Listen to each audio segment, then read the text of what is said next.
Good morning. Yes, बहुत सारे homework थे। नंबर्स में सबसे पहले कौन सा आ रहा है? क्वेश्चन नंबर 6 का 4th पार्ट ये आ रहा है। कितना बीटा आया उसका? 0.97 समथिंग कुछ। ठीक है, आपको क्या करना था? 0.86 इंटू 0.7, W जो है वो A का कितना 70% और प्लस 1.24 इंटू 0.3, 0.97 समथिंग आ रहा है। ठीक है, फिर था उसके बाद क्वेश्चन नंबर 12। क्वेश्चन नंबर 12 में एक आपत्ति रही होगी आपको, वो है RF क्या ले। क्या RF 4.3 भी है, एक बिट 4.6 वाली भी थी, हम कौन सी ले? तो हम लेंगे यहां पे एवरेज RF यानी कि 4.3 plus 4.6 divided by 2, 4.3 plus 4.6 divided by 2, तो इट इज कमिंग 4.45। बाकी सब आपके पास है। ER आपको दिया है कंपनी का रिटर्न 15.50%, फिर RM भी दिया है रिटर्न ऑफ मार्केट 12%, तो बीटा आपको निकालना था। तो उस हिसाब से बीटा का जो फॉर्मूला लगेगा वो क्या लगेगा? 15.5 is equal to 4.45 plus 12 minus 4.45 multiply beta. तो therefore beta is equal to what?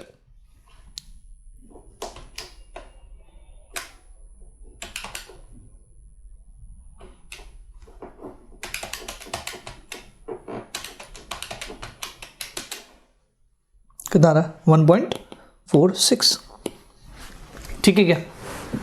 मतलब RF 2 था। अब आपके माइंड में एक चीज और आ सकती है कि सर जब लेटेस्ट बिड क्लोज हो चुकी है, लेटेस्ट बिड जो है वो फाइनल हो चुकी है 4.3 पे, तो RF 4.3 क्यों नहीं ले रहे हो? बिल्कुल ठीक बोल रहे हो आप कि 4.3 पे जो है वो आज की डेट में बिड जो है वो क्लोज हो चुकी है। पर हम क्या कर रहे हैं? जजमेंट ले रहे हैं आने वाले टाइम का। जजमेंट ले रहे हैं कि एक्सपेक्टेड रिटर्न, समझ पा रहे हो? अब एक्सपेक्टेड रिटर्न के लिए सब कुछ एक्सपेक्टेड चाहिए, तो RF में भी हम एक्सपेक्टेशन लेना चाह रहे हैं, और RF में एक्सपेक्टेशन लेना चाह रहे हैं तो हमारे पास एक हाईएस्ट रेंज है, एक लोएस्ट रेंज है। हालांकि वो बात अलग है कि आज लोएस्ट रेंज सेलेक्ट हो चुकी है, लेकिन कल को कुछ भी हो सकता है, एक्सपेक्टेशन तो कुछ भी आ सकती है। तो हमने मान लिया कि यार मार्केट इन दो के बीच में वेरी करेगा कि आज की डेट में लोएस्ट बिड है, हाईएस्ट बिड है, मतलब कहीं ना कहीं आने वाले टाइम पे मार्केट इनके बीच में ही घूमता रहेगा। हमने एवरेज ले लिया, that's why we have taken average.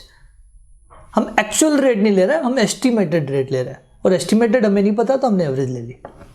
Sure? तो ये हो गया आपका क्वेश्चन नंबर 12। फिर इसके बाद लाइन से क्वेश्चन थे 17, 18, 19, 20।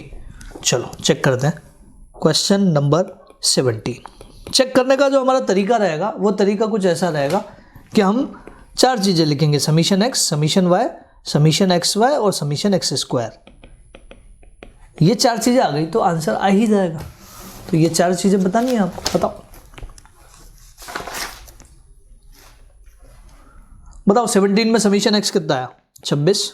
ठीक है, 44, 563 और 270। ये किसका नहीं आ रहा है? नहीं आ रहा, दोबारा चेक कर लो कैलकुलेटर पे, शायद कैलकुलेशन में एरर रह गई हो। समीशन x मतलब x का टोटल, y मतलब y का टोटल। यहां पे भी ध्यान रखना कि मार्केट वाली सीरीज बाद वाली है, तो जो पहले दिया है वो y सीरीज है, जो बाद में दिया है वो x सीरीज है। ऐसा ना हो गया हो कि फिर जल्दबाजी में गलती कर दी हो। ठीक है, फिर -3 और -13 जब मल्टीप्लाई होंगे तो ये भी हो सकता है जल्दबाजी में किसी ने माइनस साइन ना हटाया हो, -39 लिख दिया हो, बल्कि 39 पॉजिटिव हो गया, माइनस माइनस प्लस हो गया। श्योर? तो इस बिहाफ से बे जो बीटा निकाला आपने वो कितना आया?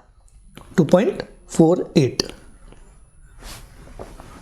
ठीक है, अगला आंसर बताओ, क्वेश्चन नंबर 18।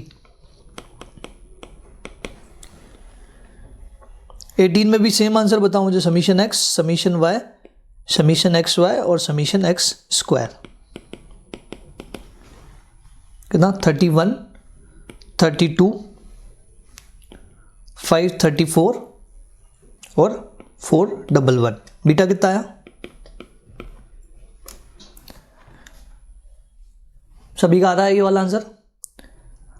31,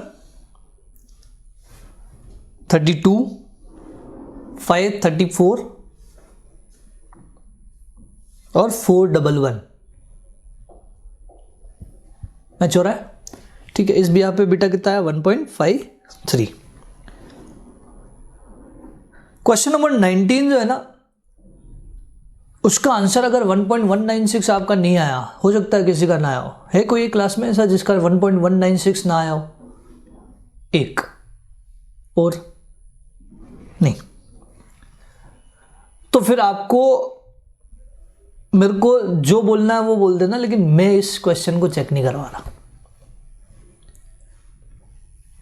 क्यों नहीं करवा रहा? क्योंकि ये क्वेश्चन हम कल as it is word by word कर चुके हैं। मैंने जानबूझ के इस क्वेश्चन को रखा था कि आप जल्दबाजी में गलती कर दो और बाद में जाके पता चले यार ये क्वेश्चन तो कल वाला ही था। श्योर, तो कल वाला था तो आंसर कल वाला आना ही ना। तो कल हम पूरा डिटेल में चेक कर चुके हैं इसको, एक एक वर्ड बाय वर्ड, इसलिए मैं चेक नहीं करवा रहा। ठीक है, तो हम सीधा पहुंचते हैं क्वेश्चन नंबर 20 की तरफ। कितना? Summation X, summation Y, summation X Y और समीशन एक्स स्क्वायर। कितना? 60, 70, 715 और 850। किसका आंसर नहीं आया? कौन सा वाला? Summation X Y. ओके, हो सकता है कि यहां पे आपने गलती कर दी हो कि समीशन एक्स वाई जब निकालना था हमें, तो 5 इंटू 5 जब वो 25 आ रहा है तो वहां साइन नहीं हट रहा। हो सकता है आपने वो 25 प्लस का लिख दिया हो, बल्कि वो -25 ही रहेगा। और लास्ट 5th ईयर में जो आ रहा है ना, सेकेंड लास्ट में 9 इंटू -2 वो -18 रहेगा। तो वो साइन अब माइनस का ही रहेगा, क्योंकि दोनों माइनस नहीं है। एक गलती होने के चांसेस तो ये है। तो ये हुई है गलती, तो ये सुधार लो। ये सुधारने के बाद एक गलती के चांस अभी और है, जिनके ये सारे फिगर्स होने के बावजूद भी बीटा मैच नहीं होगा। वो बीटा आ रहा है 0.86। ये सारे मैच होने के बावजूद भी बीटा मैच नहीं हुआ होगा। ऐसा आंसर अगर किसी का है तो मैं बता दूं, कहीं जल्दबाजी में n की जगह 5 तो नहीं लिख दिया। क्योंकि अब तक हम जितने क्वेश्चन करते हुए आ रहे, 4 लगातार क्वेश्चन किए वहां n = 5, n = 5, n = 5 था, तो हमें शायद हो सकता है कि जल्दबाजी में यहाँ पे n = 5 लिख दिया हो, बल्कि यहाँ n = 6 है। तो बस वो गलती होने के चांस थे और एक माइनस वाली गलती होने के चांस थे।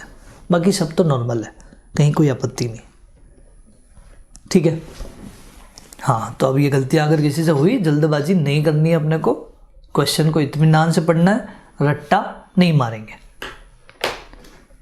ठीक है, अब है क्वेश्चन नंबर, कोई होमवर्क था इसके बाद और नहीं? चलो, तो यार हम पढ़ने की कोशिश करते हैं क्वेश्चन नंबर 28 को। कुछ वैसा ही कल हमने क्वेश्चन किया, लेकिन यहाँ तरीका अलग हो जाएगा। बोले ऐसा क्यों? क्वेश्चन को देख के समझेंगे, बट एक बार 28 को पढ़ के देखो यार कि क्या मैं ये बोर्ड पे करवाऊँ कि होमवर्क दे दूँ। क्वेश्चन नंबर 28 देखो, आप एक बार बोर्ड पे करवाया जाए कि होमवर्क दे दूँ?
पढ़ लिया अब तक? दे दो होमवर्क। आपको ऐसा लग रहा होगा ऐसे ही तो क्वेश्चन किया था हमने कल, क्वेश्चन नंबर 3। बिल्कुल ऐसा लग रहा है आपको, लेकिन एक फर्क है इन दोनों में। अब ढूंढ के बताओ यार कि क्या ऐसा क्या है जो क्वेश्चन नंबर 3 और 28 को डिफरेंशिएट कर रहा है। बताओ, सोच समझ के देख के बताओ, दोनों क्वेश्चन को देखो। ऐसा मत बोलना कि यार वहाँ ABCD था और यहाँ वरुण, VC, VSL, CSL और ऐसी कंपनियाँ, वो मत बोलना। ऐसा भी मत बोलना कि वो क्वेश्चन नंबर 3 था और ये क्वेश्चन नंबर 28 है। इससे डिफरेंशिएट नहीं पूछ रहा मैं आपसे।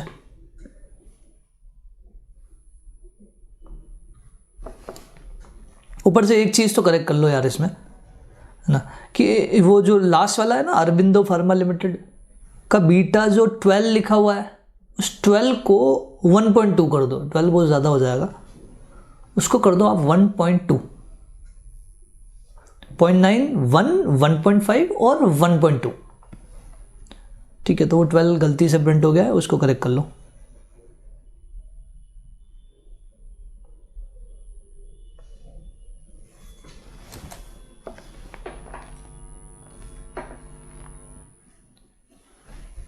चलो पहला पार्ट तो बड़ा आसान है ना इसका। पहला पार्ट तो वैसे ही है, बिल्कुल ठीक है। पहले पार्ट में कोई डिफरेंस नहीं है। जो भी डिफरेंस है वो सेकेंड पार्ट और थर्ड पार्ट में।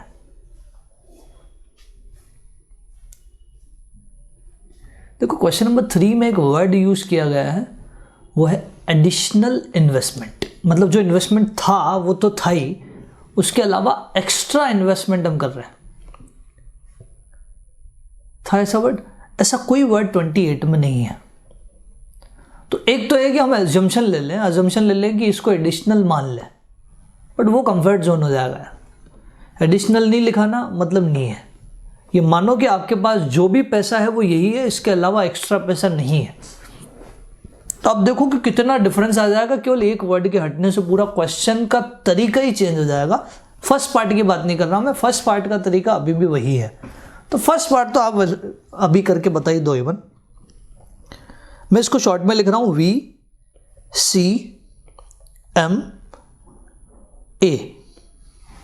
सॉरी।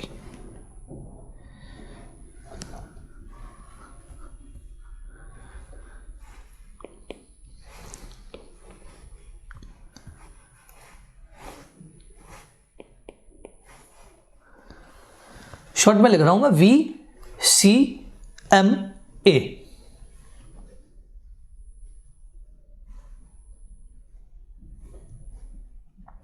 राइट, इसका W बता दो मुझे, बीटा बता दो, फिर W इंटू बीटा कर ही दोगे आप। इसके टोटल को इसके टोटल से डिवाइड करेंगे तो पहले पार्ट का आंसर आ जाएगा। W कितना? पहले का 5 लाख, दूसरे का 1 लाख, तीसरे का 2 लाख, चौथे का 4 लाख। तो टोटल कितना हो जाएगा? 12 लाख। ठीक है, बीटा आपके पास है 0.9, 1, 1.5 और इसको करेक्ट करवा चुका हूं मैं 1.2। तो ऐसे देखो कि टोटल कितना आ रहा है। टोटल बताओ मुझे, W इंटू बीटा का टोटल।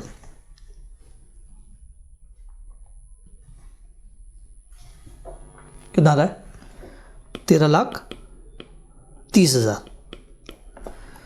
तो बीटा पोर्टफोलियो कितना हो जाएगा? 13,30,000 को हम डिवाइड कर देंगे 12 लाख से, तो it is coming 13,30,000 divided by 12 lakh, 1.108। ये फर्स्ट पार्ट का आंसर हो गया। ये और थर्ड क्वेश्चन सेम था यहां तक। अब जो भी डिफरेंस है वो सेकेंड पार्ट और थर्ड पार्ट में है। जो भी डिफरेंस है वो सेकेंड पार्ट और थर्ड पार्ट में है। ये आप लिखना चाहो लिख लो, क्योंकि अब मैं एक्सपेरिमेंट करूंगा इसमें पूरे के पूरे। ये लिख लो आप अगर लिखना चाहो। आई डोंट थिंक कि इसमें कहीं कोई टेक्निकलिटी है, लिखने की भी ज़रूरत पड़ेगी आपको। सब आता है आपको यहां तक तो।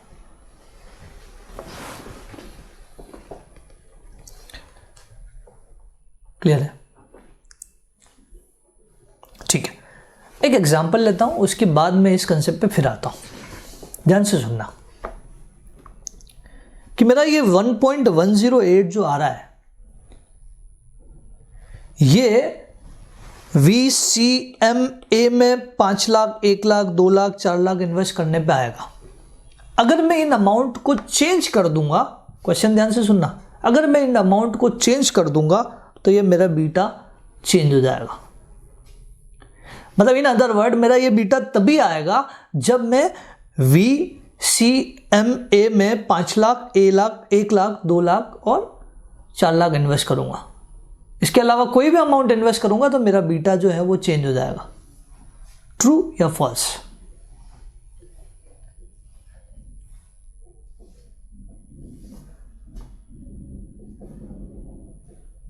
ट्रू या फॉल्स?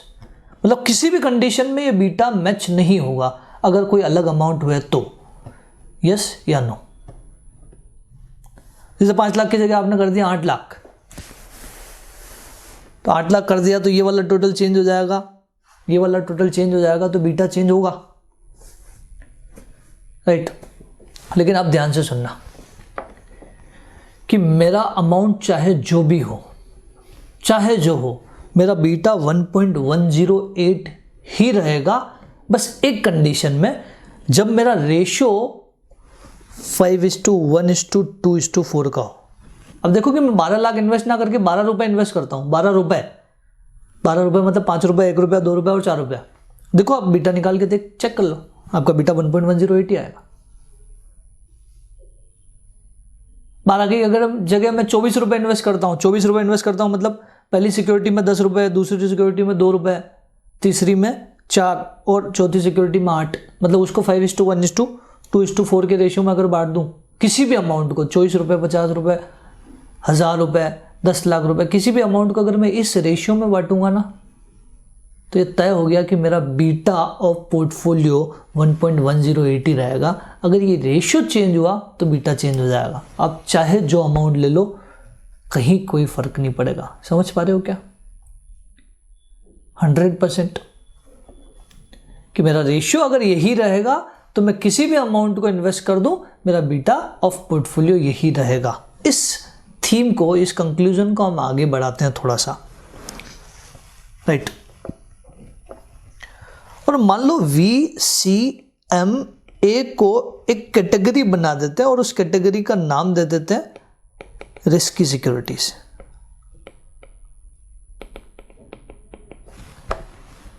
एक कैटेगरी बना दी हमने, इस पूरी कैटेगरी को एक नाम दे दिया रिस्की सिक्योरिटीज, राइट? और एक कैटेगरी हमारी अब और आ रही है क्वेश्चन नंबर 2 में, वो आ रही है risk free securities. Risk free securities, sure. तो 2 कैटेगरी हो गई, एक रिस्क फ्री की हो गई, एक रिस्क की सिक्योरिटी की। रिस्क में 4 है VCMA in the ratio of 5 जो भी है 5:1:2:4, श्योर।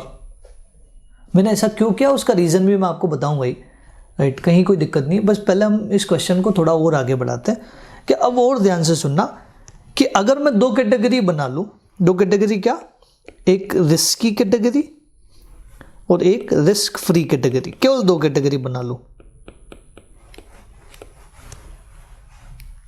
राइट?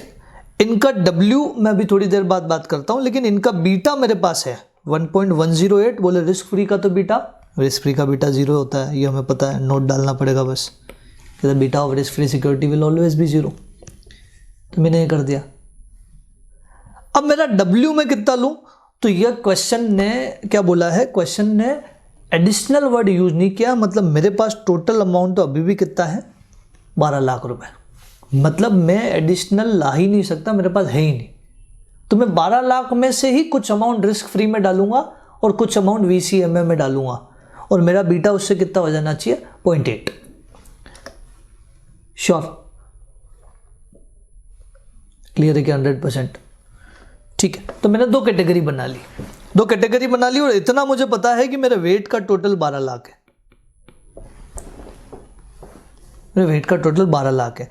तो किसी एक कैटेगरी को अगर मैं X मान लो रिस्क फ्री को मैं मान लेता हूं X, तो रिस्क की कैटेगरी क्या 12 लाख माइनस एक्स होगी? बिल्कुल ठीक है कि अगर टोटल 12 लाख है, 12 लाख में से एक्स अमाउंट हमने किसी को दे दिया, तो बचा हुआ 12 लाख में से एक्स लेस करने के बाद बचा हुआ अमाउंट हम दूसरे को दे देंगे। श्योर, ठीक है। अब आप W इंटू बीटा कर दोगे, इसका टोटल भी आ जाएगा, यहां आ गया 0, और वहां जब आप टोटल करोगे तो कितना आ रहा है? 12 लाख इंटू 1.108, तो ये आ रहा है 13,29,600। लेकिन ऐसा लिखना मत, यहां 13,30,000 पूरा लिखना। बोले ये क्यों, 600 तो आ रहा है, 400 रुपये ज़्यादा क्यों लिख रहे हो? यार बेसिकली हमने 1.108 लिया कहाँ से? देखो आप 1.108 हमने निकाला कहाँ से? 13,30,000 को डिवाइड किया 12 लाख से तो 1.108 आया। तो जब इन दोनों को मल्टीप्लाई करेंगे तो ये आना चाहिए ना। वो क्या हुआ कि 1.108 के बाद भी बहुत सारे डिजिट थे, हमने लिखे नहीं। तो एक ही क्वेश्चन में जब हम डिवाइड करके जो वैल्यू निकाल रहे हैं तो वापस मल्टीप्लाई करके पूरी वैल्यू लिखो ना। Getting my point? क्योंकि हमने राउंडेड ऑफ किया है इसलिए वो 400 रुपये का डिफरेंस आ रहा है। तो आप 1330 पूरा लिखना, बस ये गलती एग्जाम में मत करना, ठीक है। माइनस 1.108x, और यही टोटल बन जाएगा क्या? 13,30,000 माइनस 1.108x। अब आपके पास समीशन W इंटू बीटा है और समीशन W है नया वाला। तो क्या इसको मैं इक्वेट कर सकता हूं कि beta of portfolio is equal to summation W into beta divided by summation W is equal to 0.80 is equal to 13,30,000 minus 1.108x divided by 12 lakh. इसको और आगे सॉल्व करके मुझे सीधा x की वैल्यू बताओ आप। मुझे सीधा x की वैल्यू चाहिए।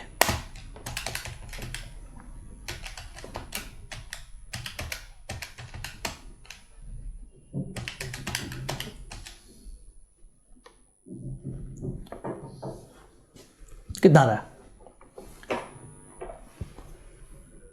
3,33,935 ये आ रहा है। मतलब रिस्क फ्री में हम इतना इन्वेस्ट करेंगे। हालांकि हमारा आंसर तो यहाँ खत्म हो गया, लेकिन फिर भी हम उसके बाद थोड़ा और आगे बढ़ेंगे एनालिसिस के लिए, केवल एनालिसिस के लिए। एग्जाम में आपको करने की वो जरूरत नहीं है, राइट। ये आप नोट डाउन कर लो, फर्स्ट पार्ट आप नोट डाउन कर ही चुके हो। ये नोट डाउन कर लो आप कि हमने 2 कैटेगरी बनाई। बोले वैसा क्यों नहीं किया जैसा क्वेश्चन नंबर 3 में किया? आ रहा हूं मैं अभी, क्यों किया उसका रीजन, उसका जवाब तो मैंने अभी तक दिया ही नहीं। क्या किया वो आपको दिखा, लेकिन ऐसा क्यों किया उसका जवाब मैं दूंगा अभी। कि वहां थर्ड में तो अलग किया था, यहाँ क्यों किया, क्वेश्चन सेम दिख रहा है, बस केवल एक वर्ड हटा एडिशनल, इसकी वजह से क्या इंपैक्ट आया, चर्चा करेंगे पूरी। पर आप ये देख लो, बस ये लिख लो आप।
हो गया, अब तक लिख लिया। चलो इसके बाद जो हमें करना है वो क्या करना है, ये केवल एक्सपेरिमेंट है, एग्जाम का आंसर नहीं है। एग्जाम का आंसर ऊपर खत्म हो गया है कि हमारे पास टोटल 12 लाख थे। 12 लाख को हमने कैसे डिवाइड किया, रिस्क फ्री सिक्योरिटी में हमने डिवाइड किया। या जो आया रिस्क फ्री का, या एक्स हमने रिस्क फ्री को ही माना था, ये आया 3,33,935। ठीक है, फिर रिस्क की सिक्योरिटी में आया, रिस्की में कितना आया, रिस्की में आया 12 लाख में से लेस कर दिया तो 8,66,065। अब रिस्की में एक शेयर तो नहीं है, रिस्की में 4 शेयर है। तो 4 शेयर है मतलब कौन कौन से, VCMA in the ratio of 5:1:2:4। इस रेशियो में इस अमाउंट को बांट दो। तो कैसे बांटेंगे, रेशियो का टोटल करो, 5 + 1 6 + 2 8 + 4 12। तो 866,065 को डिवाइड बाय 12 कर दो, डिवाइड बाय 12 × 5, तो 5 का रेशियो आ जाएगा क्या, 360,860। वैसे ही सी का निकालना तो एक शॉर्टकट बताता हूँ, कुछ भी नहीं करना, आसानी से हो जाएगा। आप चाहो तो वैसा भी कर सकते हो कि टोटल को डिवाइड बाय 12 × 1, फिर टोटल को डिवाइड बाय 12 × 2, ऐसा कर सकते हो।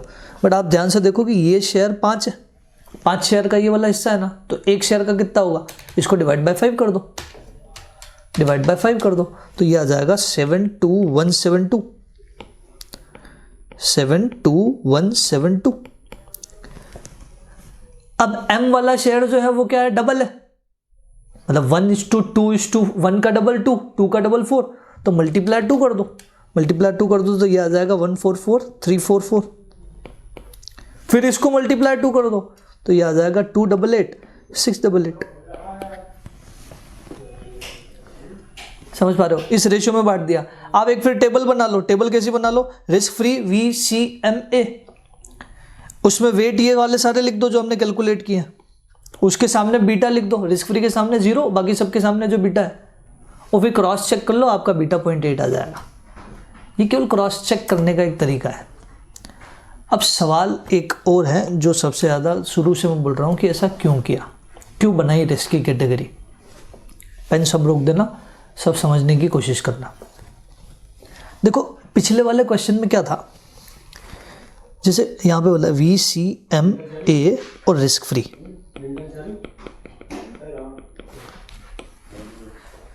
पिछले वाले क्वेश्चन में क्या था कि हमें इन सबका अमाउंट पहले से पता था, वहाँ सिक्योरिटी जितनी भी थी सबका अमाउंट पहले से पता था और रिस्क फ्री एडिशनल आया था। अब क्या हो रहा है कि हमारे पास इन टोटल 12 लाख रुपए है। मान लो कि रिस्क फ्री में हम x डाल देते हैं अमाउंट, तो बचे हुआ का शेयर अब आइडेंटिफाइड नहीं है आपको। क्यों, क्योंकि बचे हुए में से किस में से कितना अमाउंट निकला ये आपको थोड़ी पता, क्योंकि बचा हुआ अमाउंट जो है वो अब उतना नहीं रहा जितना पहले था, क्योंकि उन्हीं में से निकाल के हमने रिस्क फ्री में डाला, एडिशनल तो डाला नहीं। श्योर, तो बचे हुए को अगर हम ऐसा मान लें कि ABCD ऐसा कुछ भी मान लो अमाउंट, टोटल 12 लाख हो गया, इसके सामने बीटा, ये W का टेबल हो गया, इसके सामने बीटा, फिर W इंटू बीटा कर दोगे आप, ये टोटल डिवाइडेड बाय वेट का टोटल इज इक्वल टू 0.8। पर देखो यार, एक ही इक्वेशन में ज़्यादा से ज़्यादा आप 2 इक्वेशन बना सकते हो, एक तो इन सबके टोटल वाली इक्वेशन और एक इस अमाउंट को 12 लाख से डिवाइड करके 0.80 वाली इक्वेशन। मतलब 2 इक्वेशन और 5 वैल्यू आपने मिसिंग कर दी, ABCD और X। तो 2 इक्वेशन से 5 वैल्यू सॉल्व हो सकती है क्या, नहीं। पिछले वाले क्वेश्चन में क्या था, ABCD लिखने की जरूरत ही नहीं आई। क्यों, क्योंकि इसके सामने अमाउंट तो था, वो चेंज हो ही नहीं रहा था, वो अमाउंट वही था, ये वाला अमाउंट एडिशनल था, इसलिए हमने X मान के कहानी को आगे बढ़ा दिया। श्योर है क्या? तो यहां पे बस हमने एक कैटेगरी इसकी इसलिए बनाई ताकि एक को अगर X मान ले तो दूसरा ऑटोमेटिकली 12 - X हो जाए, 12 लाख माइनस X। श्योर। तो वहां पे फिर इक्वेशन में केवल एक ही चीज मिसिंग आती, वो है X, तो हमने उसको कैलकुलेट करके निकाल लिया बाय दिस मेथड। ये वाला जो तरीका हमने किया वो यही तो किया, देखिए एक को X माना और बचे हुए को 12 लाख माइनस एक्स मान लिया, तो केवल एक्स ही मिसिंग है ना, पूरी इक्वेशन में केवल एक्स ही आ रहा है। श्योर है 100%। अब इसका थर्ड पार्ट जब आप पढ़ने की कोशिश करोगे तो थर्ड पार्ट में भी कहानी तो सेम आएगी ना, एक को x मानना है, एक को 12 लाख माइनस एक्स मानना है, सब कुछ सेम मानना है। मतलब आप सोचो कि ये एज इट इज, ये वाला जो है ये तो एज इट इज रहेगा, बस 1.80 की जगह 1.2 लिखना है आपको, और पूरी कहानी वापस सोल्व करके x निकालना है। एज इट इज सेम, बस 1.2 लिखना है 0.8 की जगह, उससे आप x की वैल्यू कल निकाल के ला रहे हो। टेंशन मत लेना अगर वो माइनस में आया तो, हम चर्चा करेंगे कि उस माइनस का मीन क्या है, राइट। आएगी वो माइनस में वैल्यू, मैं पहले से बता रहा हूँ आपको, उसका मीन क्या है वो हम सोचेंगे, लेकिन अभी तक की कहानी क्लियर है 100%।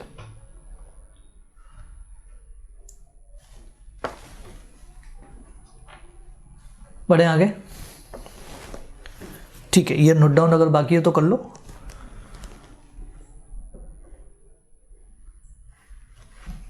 फिर हम आगे चर्चा करते हैं, कुछ नए कंसेप्ट के साथ आगे बढ़ते हैं।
ठीक है, तो थर्ड पार्ट इसका आपके लिए होमवर्क है, कुछ भी नहीं करना है, 1.2 लिखना है 0.8 की जगह, बाकी पूरी इक्वेशन सेम है, x की वैल्यू फाइंड आउट करके लानी है आपको।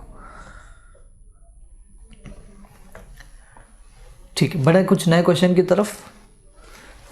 ठीक, नए क्वेश्चन में हम पढ़ रहे हैं अब आ जाओ आप क्वेश्चन नंबर 13 पे। Question number 13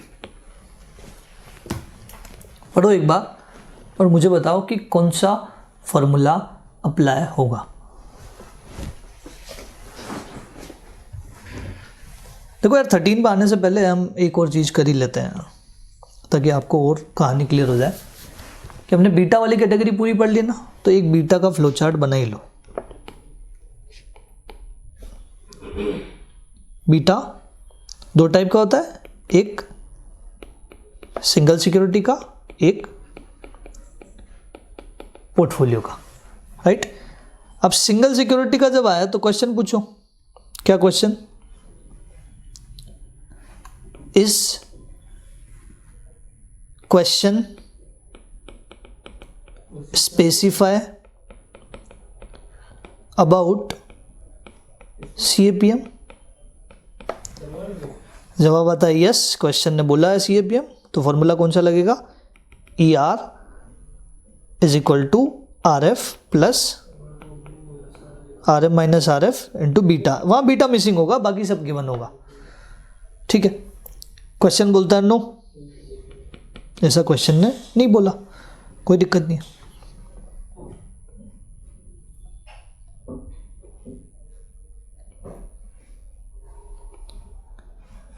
is R standard deviation of security and standard deviation of market is given? जवाब आता है यस गिवन है, तो फॉर्मूला कौन सा लग जाएगा? R multiply standard deviation of security upon standard deviation of market. जवाब आया नो, ये भी गिवन नहीं है। Is series of returns of market and securities are given. अगर सीरीज गिवन है, जवाब आता है यस गिवन है, फॉर्मूला लगेगा कौन सा? N summation X Y minus summation X summation Y divided by N summation X square minus summation X का होल स्क्वायर। जवाब आता है नो, CAPM से कनेक्ट कर दो।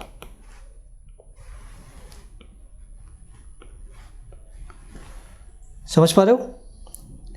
और पोर्टफोलियो के केस में एक ही फॉर्मूला है, summation beta into W divided by summation W. 2 security 3 security कुछ भी हो, फॉर्मूला अल्टीमेट यही है। मतलब कुछ रिटर्न जैसा ही ये फ्लो चार्ट बनता हुआ दिखा हुआ है कि CAPM अगर क्वेश्चन ने बोला है तो अप्लाई करना है, और नहीं बोला है तो तब तक अप्लाई नहीं करना है जब तक कोई और रास्ता ना मिल रहा हो। राइट, मतलब CAPM को बैलेंसिंग फिगर में अप्लाई करना है, या क्वेश्चन क्लियरली बोल दे CAPM से तो अप्लाई करना है। ठीक है, तो ये फ्लो चार्ट आप नोट डाउन कर लो। ये नोट डाउन करने के बाद हम क्वेश्चन नंबर 13 की तरफ मूव करते हैं, और उसके बाद आप पढ़ना भी शुरू कर दो 13 में, और बताओ मुझे कि बीटा का कौन सा वाला फॉर्मूला यहाँ अप्लाई होगा। ये सारे फॉर्मूले आपके पास इस फ्लो चार्ट में है, और इनमें से ढूंढना है कि कौन सा वाला फॉर्मूला अप्लाई होगा। ठीक है, बताओ।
बताओ 13 में कौन सा वाला फॉर्मूला लगेगा?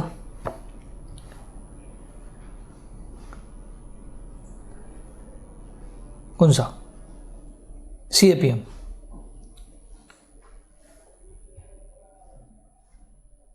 कि D1P1?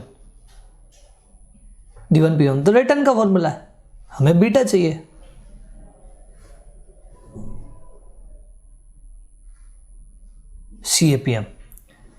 CAPM में आपको 3 चीजें चाहिए, फिर कौन कौन सी? एक चाहिए ER, एक चाहिए RM, एक चाहिए RF। बीटा मिसिंग करना है तो ER, RM, RF तीनों चाहिए। बोला RF तो है हमारे पास, ER हम निकाल लेंगे, जेक केयर लिमिटेड का रिटर्न ER, और मार्केट डेटा दिया है उससे हम निकाल लेंगे RM। बोल तो ठीक रहो, लग सकता है CAPM लग सकता है, लेकिन क्वेश्चन ने क्या CAPM अप्लाई करने के लिए बोला है? बोला नहीं बोला। तो अब हमारे पास एक पॉसिबिलिटीज और बच गई कि देख लो कि कोई दूसरा फॉर्मूला तो अप्लाई नहीं हो रहा है। अगर नहीं हो रहा है तो CAPM अप्लाई करेंगे, राइट। अगर कोई दूसरा फॉर्मूला अप्लाई नहीं हो रहा है तो CAPM अप्लाई करेंगे। तो देखो कि कोरिलेशन और स्टैंडर्ड डेविएशन गिवन है क्या? बोले नहीं गिवन है। क्या सीरीज ऑफ रिटर्न गिवन है क्या? बोले ये भी नहीं गिवन है। लेकिन ये आप निकाल तो सकते हो कि JK लिमिटेड के कुछ सालों के डेटा दिए हैं, तो इससे क्या रिटर्न की सीरीज निकाल सकते हो? बहुत सारे रिटर्न, 2 3 4 जितने भी रिटर्न निकाल सकते हो। मार्केट की भी सीरीज बना सकते हो रिटर्न की। समझ पा रहे हो? मतलब ये सीरीज दी तो नहीं है लेकिन बना सकते हैं, और बना सकते हैं तो फिर वही फॉर्मूला लगाएंगे, क्योंकि क्वेश्चन CAPM के बारे में स्पेसिफिक नहीं बोल रहा है। सेम ऐसा का ऐसा एक क्वेश्चन हमारे नोट्स में और है जहाँ क्वेश्चन क्लियरली बोल रहा है, सेम क्वेश्चन, आप उसको जज भी कर पाओगे, देख भी पाओगे। वो है क्वेश्चन नंबर 29। देखो आप, question number 29 is it is same question, मतलब डेटा अलग है, फॉर्मेट सेम है, और उसमें लास्ट में बोला है कि बीटा कैलकुलेट करना है यूजिंग CAPM। मतलब इस क्वेश्चन को हम दोनों ही तरीके से करेंगे कि अगर CAPM बोला है तो क्या करना है, और CAPM नहीं बोला है तो फिर पहले देखो कि दूसरा तरीका लग रहा है। हमने आइडेंटिफाई कर तो लिया कि दूसरा तरीका अप्लाई हो रहा है, तो फिर हम वही करेंगे, CAPM नहीं लगाएंगे। श्योर। अब सवाल ये है कि रिटर्न की सीरीज बनाए कैसे? रिटर्न की सीरीज कैसे बनाए? तो रिटर्न का कौन सा फॉर्मूला लगेगा? अब ये जजमेंट आपको बिठाना पड़ेगा, रिटर्न का कौन सा फॉर्मूला लगेगा।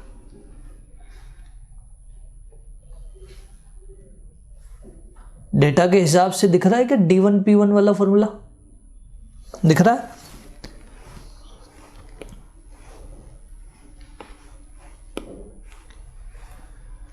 कि return is equal to D1 plus P1 upon P0 minus 1, ये फॉर्मूला लगता हुआ दिख रहा है?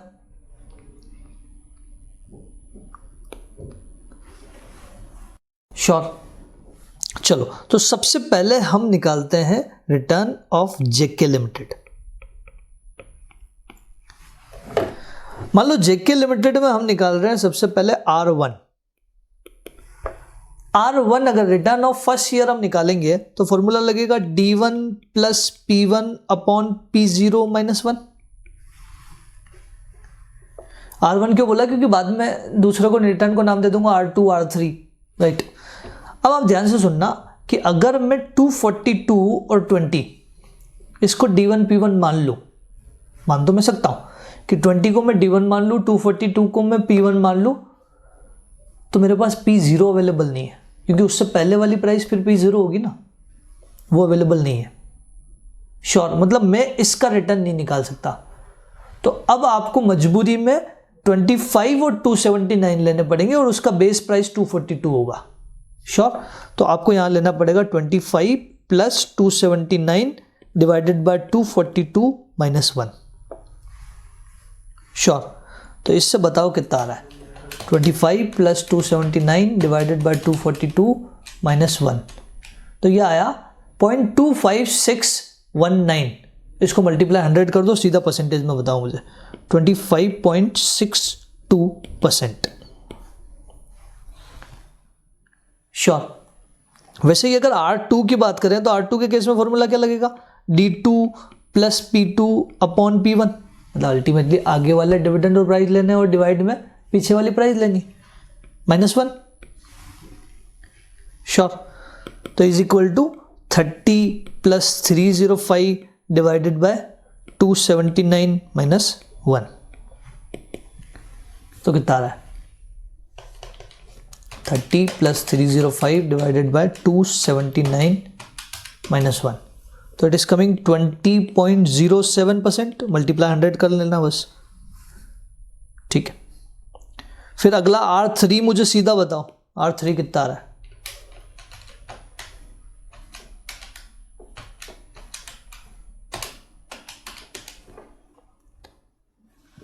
कितना? 17.05% आ रहा है क्या? श्योर, तो ये हुई JK लिमिटेड वाली कहानी। हमने R1 निकाल लिया, R2 निकाल लिया, R3 निकाल लिया। अगर ऐसी ही एक सीरीज मार्केट की भी निकल आए तो फिर हमारे पास एक एक्स सीरीज हो जाएगी, एक वाई सीरीज हो जाएगी। श्योर, फिर तो हम बीटा वाला फॉर्मूला लगा ही लेंगे। तो मार्केट को अप्लाई करने से पहले एक कहानी और समझने की कोशिश करते हैं। ये नोट डाउन करना है, कर लो, उसके बाद ही हम जाते हैं। जेके लिमिटेड का रिटर्न ऊपर हेडिंग बना देना और ये नोट डाउन कर लो।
ये नोट डाउन हो गया, बढ़े आगे। चलो अब हम निकालते हैं मार्केट का रिटर्न, लेकिन उससे पहले मुझे एक एग्जांपल आपको समझाना होगा, तभी जाके हम मार्केट का रिटर्न समझ पाएंगे। वही एग्जांपल जो हमने इस फॉर्मूले को डिराइव किया था, मैं वापस से वहाँ पहुँच रहा हूँ कि एक शेयर था, हमने ख़रीदा था, याद करो, @50 में। फिर उसका डिविडेंड जो था वो था @5। फिर market price at the end जो हो गई थी वो हो गई थी 60। याद आ रहा है क्या कुछ? और इसमें हमने फिर रिटर्न निकाला था और वो रिटर्न आया था 30% का। देख लो आप, 5 रुपये का रिटर्न और 50 और 60 का डिफरेंस, 10 रुपये का रिटर्न, ये 15 रुपये का रिटर्न, 50 रुपये के ऊपर 30%। आज मैं इसको 2 पार्ट में बांट रहा हूँ, और क्या मैं 2 पार्ट में बांट के भी आंसर निकालूंगा वो सही आएगा। 2 पार्ट मतलब मैं 2 टाइप के रिटर्न कमा रहा हूँ। एक तो कमा रहा हूँ मैं डिविडेंड, राइट, और एक कमा रहा हूँ मैं कैपिटल गेन। इन दोनों को अलग से निकाल के मैं प्लस करूंगा तो आंसर तो वही आएगा, राइट। अब डिविडेंड को परसेंटेज टर्म में बोला जाता है डिविडेंड यील्ड। तो अगर डिविडेंड यील्ड निकालोगे तो 5 डिवाइडेड बाय 50 इंटू 100 करोगे तो ये आ जाएगा 10%। और कैपिटल गेन कैसे निकालोगे? 60 माइनस 50 अपॉन 50 इंटू 100, तो ये आ जाएगा आपका 10 रुपये का, यानी कि 20% कैपिटल गेन। इन दोनों को भी जोड़ोगे तो 30% ही आएगा क्या? श्योर, मतलब दोनों को एक साथ करो या दोनों को अलग अलग करके जोड़ो, बात एक ही है। मैंने ऐसा क्यों किया? क्योंकि अगले जब मार्केट वाला डेटा देखोगे ना इस क्वेश्चन में, आप देखो, अब इस क्वेश्चन में मार्केट में इन्होंने डिविडेंड तो ऑलरेडी परसेंटेज टर्म में दिया है। डिविडेंड अगर अमाउंट टर्म में होता तो वैसा ही कर लेते जैसा जेके लिमिटेड का किया, but dividend already percentage term में इन्होंने प्रिंट कर दिया। मतलब अब हमारा ध्यान केवल और केवल किस पे होना चाहिए? कैपिटल गेन पे। जो कैपिटल गेन आया उसमें डिविडेंड का परसेंटेज जोड़ दो तो टोटल रिटर्न आ जाएगा। श्योर, मतलब यहां से कंक्लूजन निकाल के क्या है? यहां से कंक्लूजन निकाल के आया कि return is equal to dividend yield, dividend yield plus capital gain is equal to return, right. एक फॉर्मूला यहां से और बन के आ गया जो पता है, हमें पहले से पता है कि हाँ, डिविडेंड और इन दोनों को जोड़ेंगे तो टोटल परसेंटेज आ जाएगा। श्योर, अब आते हैं हम मार्केट के डेटा पे, यानी कि क्वेश्चन का सेकेंड पार्ट। ये लिखना है, लिख लो, अलग से लिखना कहीं एग्जाम्पल के नाम से।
ठीक है, लिख लिया।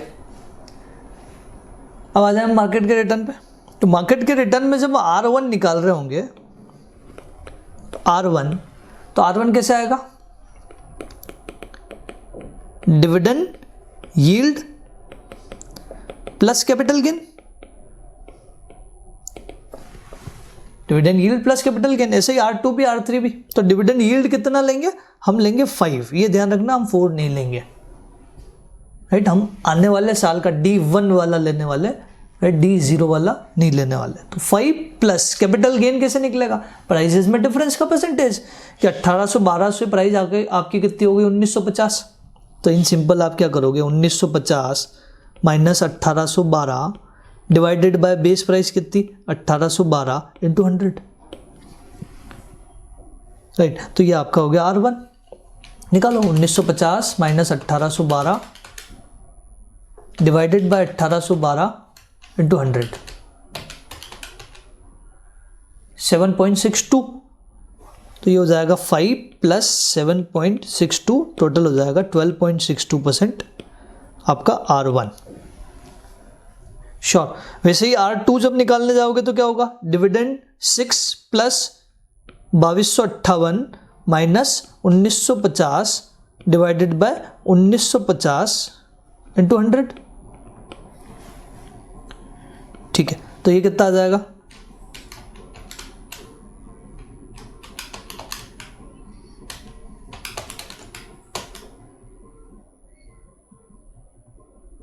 टोटल बता दो एक साथ, दोनों को जोड़ के।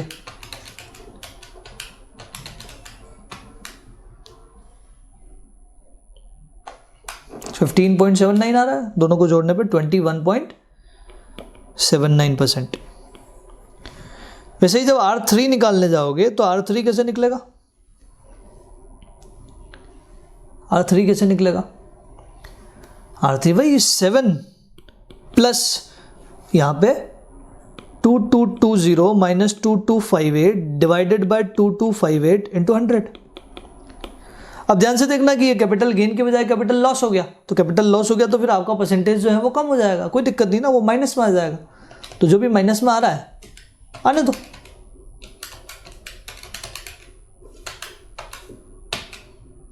$1.68 माइनस और प्लस का 7, तो आपका परसेंटेज रिड्यूस होकर हो जाएगा 5.32%। क्या दिक्कत है?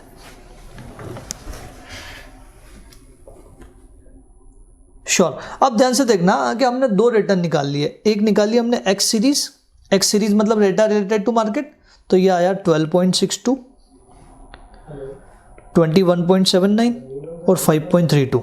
एक हमने जेके लिमिटेड का रिटर्न निकाला वाई सीरीज, तो जेके लिमिटेड का रिटर्न कितना? 25.62, 20.07 और 17.05। 25.62, 20.07 एंड 17.05। अब एक्स सीरीज है, वाई सीरीज है, तो क्या बीटा का फॉर्मूला नहीं लग जाएगा? कौन सा वाला? N summation X Y minus summation X summation Y divided by N summation X square minus summation X का होल स्क्वायर। श्योर। यहाँ के बाद तो होमवर्क दे दूँ मैं, इतना सब दे दूँ? ठीक है, मतलब अब तो कुछ बचा ही नहीं इस क्वेश्चन में। आपको तो केवल एक्स वाई और एक्स स्क्वायर का कॉलम बनाना है, ख़त्म करना है। ठीक है, पर फिर भी इसका बीटा जो भी आएगा उसको हम कल चेक कर लेंगे। क्लियर है क्या ये कहानी?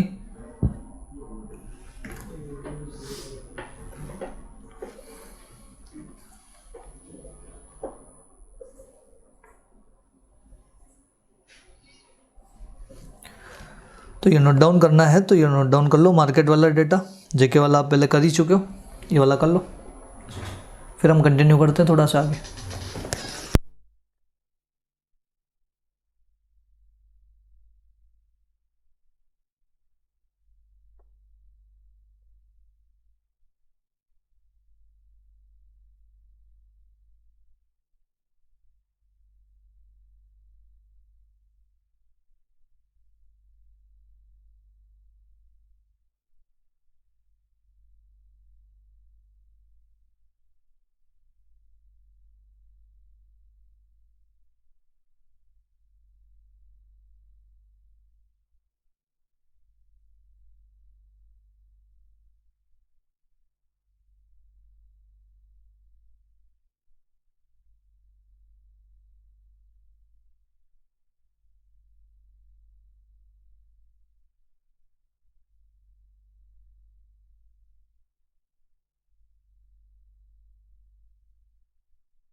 हो गया नोट डाउन? ठीक है, अब तक सॉल्व भी कर लिया होगा, पर चेक हम कल ही करेंगे। आधों ने किया होगा, आधों ने नहीं किया होगा, तो कल ही चेक करेंगे हम। ठीक है, अब हम एक नए कंसेप्ट की तरफ मूव कर रहे हैं। बड़ा सिंपल सा, इवन एक क्वेश्चन कर लेते हैं, उसके बाद वो वाला कंसेप्ट कर लेते हैं। क्वेश्चन बड़ा सिंपल सा है, वो है क्वेश्चन नंबर 11। पर बड़ा कंफ्यूजन होता है इसमें, पता नहीं क्यों, बट बड़ा कंफ्यूजन हर बार रहा है इसमें कि एक बार में पढ़ने से क्वेश्चन समझ नहीं आया। आप कोशिश कर लो। पहला पार्ट नहीं बोल रहा हूँ मैं, पहला पार्ट सबको आता है ना, कि what is market risk premium ना, ये तो 8% सबका आ गया होगा। RM minus RF is equal to market risk premium. उसकी बात नहीं कर रहा मैं, सेकेंड पार्ट की बात कर रहा हूँ। Compute the B value and required return for the following combination.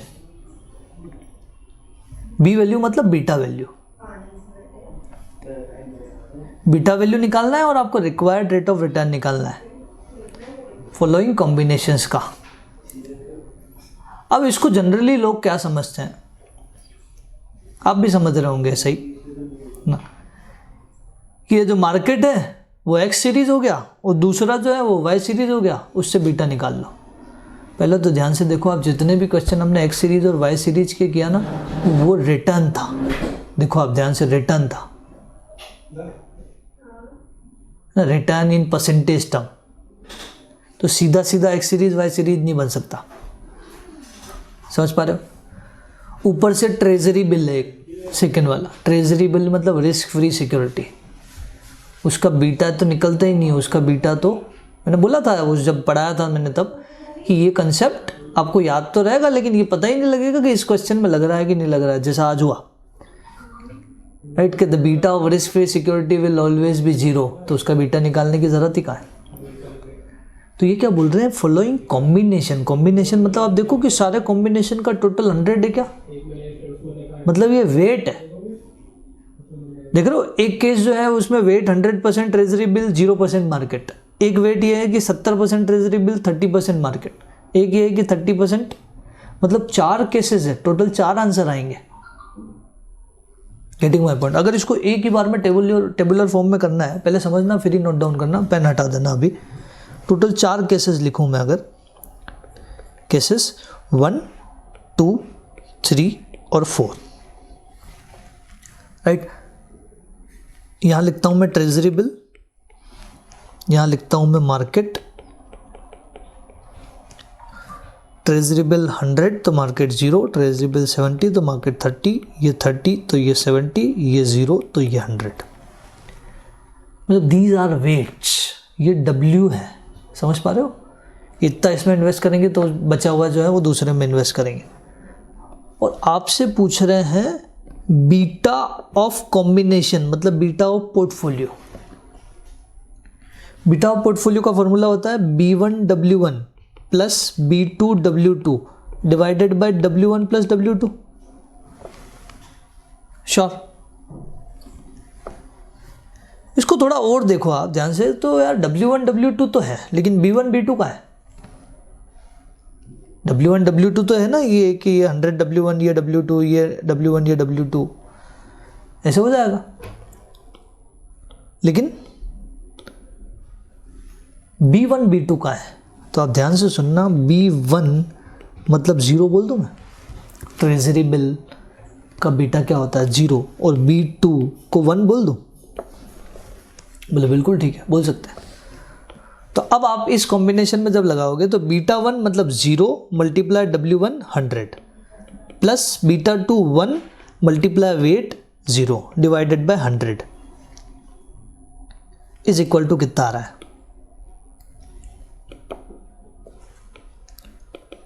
Is equal to कितना आ गया? 0। श्योर? वैसे ही अगर और आगे बढ़े तो बीटा 1 W1, बीटा 1 मतलब 0 multiply 70 plus 1 multiply 30 divided by 100, तो इज इक्वल टू 0.30 आ रहा होगा। तो वैसे ही आप मुझे यहाँ का और यहाँ का बताओ बीटा कितना आ रहा है? 0.70 और 1, चेक कर लो। आपको एक चीज़ और समझ आती हुई जा रही होगी कि यार जितना % हम मार्केट में इन्वेस्ट कर रहे हैं ना, बीटा बेसिकली उसी पर डिपेंड कर रहा है, क्योंकि रिस्क फ्री में तो बीटा 0 ही होता है। तो आप मार्केट में कुछ इन्वेस्ट नहीं कर रहे हो मतलब बीटा 0 आना ही है। मार्केट में आप 30% इन्वेस्ट कर रहे हो तो बीटा 0.3 आ गया। मार्केट में आप 70% इन्वेस्ट कर रहे हो तो बीटा 0.7 आ गया। और मार्केट में ही पूरा का पूरा इन्वेस्ट कर रहे हो तो बीटा मार्केट का ही आ जाएगा 1। श्योर? ठीक। एक अभी कहानी और पूछी है, रिटर्न भी तो पूछा आपसे, रिक्वायर्ड रिटर्न। तो देखो आप R1 आपको दिया है, देखो अब R1 मतलब 5% और R2 मतलब मार्केट का रिटर्न आपको दिया है 13%। तो आपके पास R1 है, R2 है, W1 है, W2 है, 4 W1 W2 है। तो क्या RP आ सकता है, रिटर्न ऑफ पोर्टफोलियो। कॉम्बिनेशन का रिटर्न मतलब रिटर्न ऑफ पोर्टफोलियो। तो चलो यहाँ पे RP निकालने की कोशिश करते हैं कि RP का फॉर्मूला क्या आ जाएगा, R1 W1 plus R2 W2 divided by W1 plus W2। R1 कितना बोले 5 multiply 100 plus 13 multiply 0 divided by 100 is equal to, एक और मैं बता देता हूँ, 5 multiply 70 plus 13 multiply 30 divided by 100। Right. तो पहले वाले में तो 5 आंसर आ रहा है, दूसरे वाले का आंसर बताओ।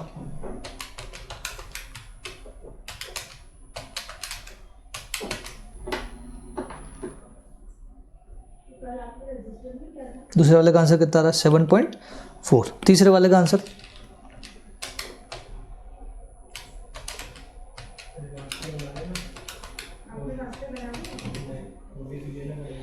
10.60 और चौथे वाले का आंसर तो 13 ही होगा क्योंकि 100% अब मार्केट में इन्वेस्ट कर रहे हैं।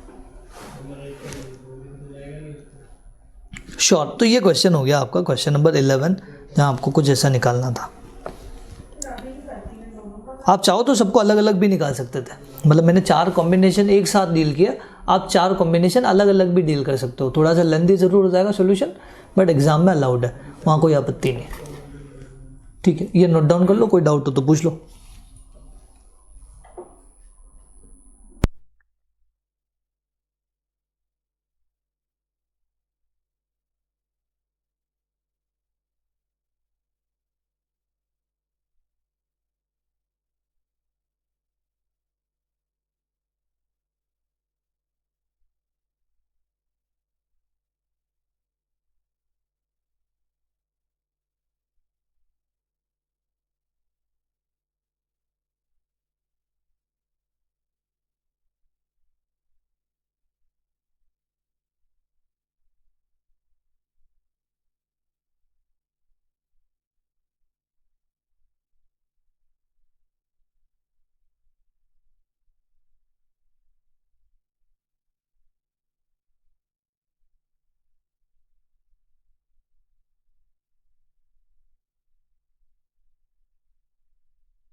बचे हुए 2 केसेस मैंने लिखे नहीं है, बट आपको पता है वो केसेस क्या है, तो मैंने 2 केसेस लिखे, वैसे के वैसे वो है, वेट चेंज हो रहा है बस। तो यहाँ कोई आपत्ति आपको रही नहीं होगी। पढ़ सकते हैं आगे, बढ़ सकते हैं क्या?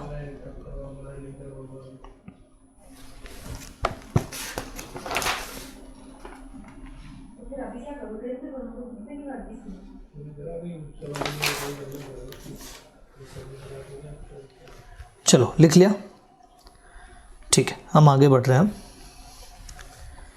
और एक नए कंसेप्ट की तरफ मूव कर रहे हैं।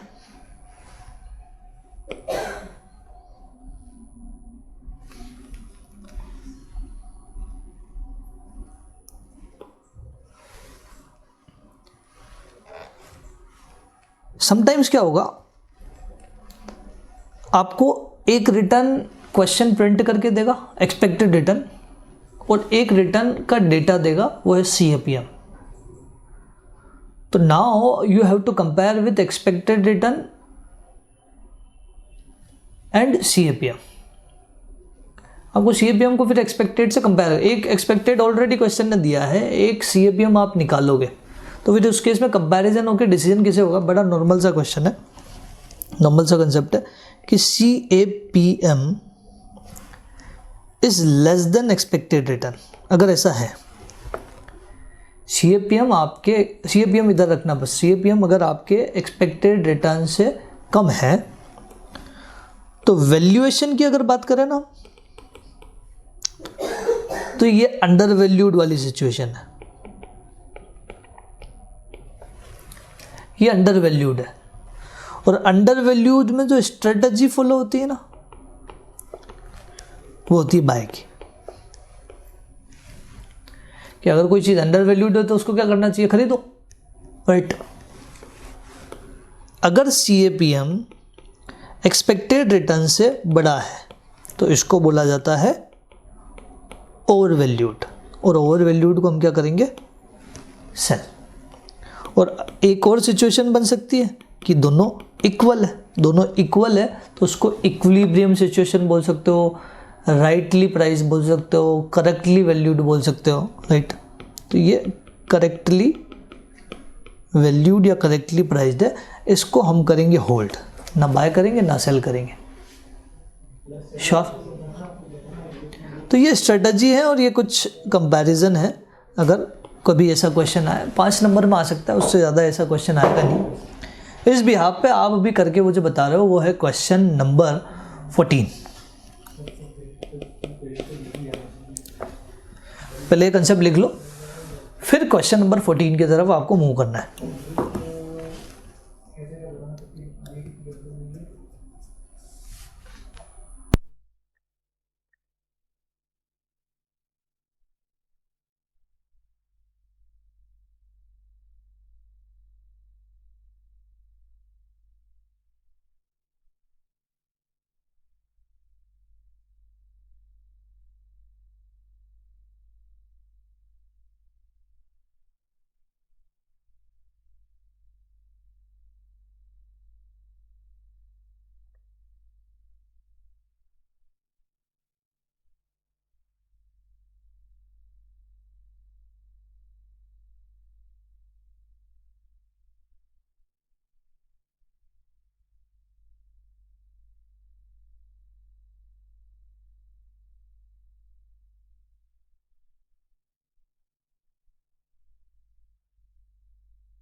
लिख लिया है, 14 कर लिया क्या? 14 में देखो A, B और C, इनका CAPM से रिटर्न आपने निकाल ही लिया होगा। ये बताओ ये कितना आ रहा है? कितना? 17.5, 12 और 15। अब 17.5 इज लेस देन 18, तो क्या होगा? अंडर वैल्यूड, स्ट्रेटजी होगी buy. 12 is greater than 11, overvalued, sell. और 15 इज इक्वल टू 15। मतलब ये जो हमने लिखा ना इस चार्ट में, एज इट इज ये वहां पे क्वेश्चन फॉर्म में आ गया, ऐसा समझ लो।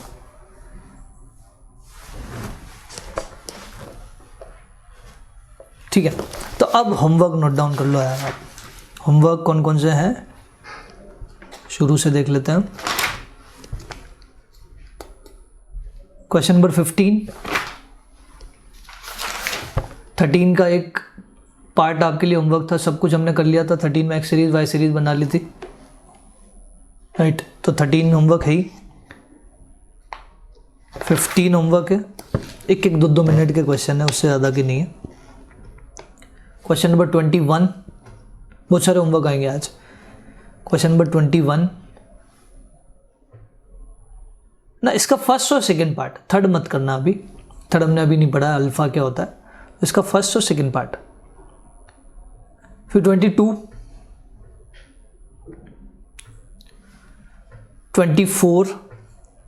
24 में ये दिख रहा है market return risk trade of.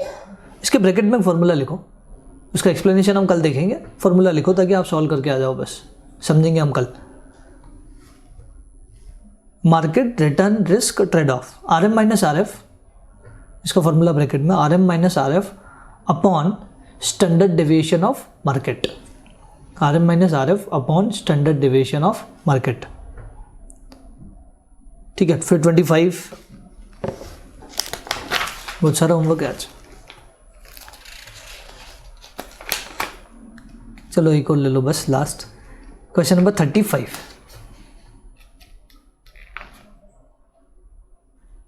Question number 35, तो ये सब कुछ होमवर्क है। कल हम पहले इसको चेक करेंगे शुरू के 10-15 मिनट, और उसके बाद हम नए कंसेप्ट की तरफ मूव कर जाएंगे।